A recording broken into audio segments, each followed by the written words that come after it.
Now, talk to me about the mempool analytics in terms of, I think this is like a very different way to look at this. And I know that you guys think this is kind of the road to mainstream adoption. So what exactly is this, Andy? Well, the point is what we're trying to do with Wellmap. We're very strong believers of the fact that on-chain analytics is going to become an integral part of a mature crypto economy. And in order to achieve that, we need to increase the amount of engagement that people do with on-chain analytics. And what we have now, even with Wellmap, Glassnode, CryptoQuant, all of the analytics companies, they look at the data that is of confirmed transactions in the last block. But before transactions get into a block, they're first put into a mempool when they aren't confirmed. And by looking at confirmed transactions, what you're essentially doing is you're looking back on what has happened already. But by analyzing mempool transactions, and this is what we're trying to do with our Pro platform, you will be able to see what is happening right now at the moment. So for example, imagine where you would be able to set up an alert of like, okay, ping me on my Telegram or on my phone or whatever, whenever a whale is sending more than 5,000 Bitcoins to an exchange. That information will be very valuable. And especially if you find that out before the transaction is even confirmed, so as soon as it happens, this is what will bring the most amount of engagement and the most amount of eyes on-chain analytics. And it is possible.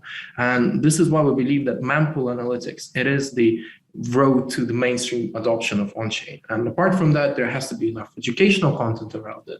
But feature-wise, like usability-wise, I think we need, as on-chain analytics companies, we need to stop looking at what has already happened, and we need to start looking at what's happening right now and giving that edge to people. This is absolutely fascinating. I want to make sure that people really understand this. So most on-chain analytics platforms, especially in their early days, but still most of them, will look at what's happening on-chain, what's actually in the blocks themselves, right? And so the way to think about that is the block has been mined, there's information in there, and we can understand what has just occurred. But the action already occurred, right? And that's through the process of the block being mined. What you all are talking about here is, yes, we should look at that because it tells us what just occurred.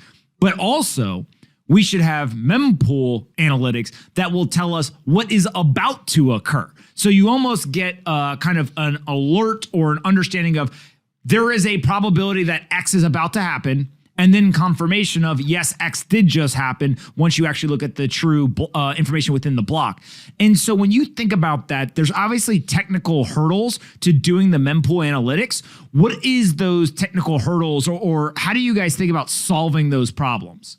Yeah, I can go for it. So basically, as I mentioned before, it's really important to get, even just for block by block data, which is just analyzing the historical data for Bitcoin. It's really hard to go, when a new transaction comes in, you have to go back and look into the database of all transactions that ever happened to, find out where was the original purchase price of the Bitcoin that is being sent right now, for example. And with mempool analytics, you just have to go like 100% on speed, and you have to create like really super fast pipelines that are able to have multiple streams of data coming in and being analyzed at the same time in the database of the transactions. So I mean, speed, it's the architecture, and it's mostly about the architecture and being able to get the transactions real quickly from the network.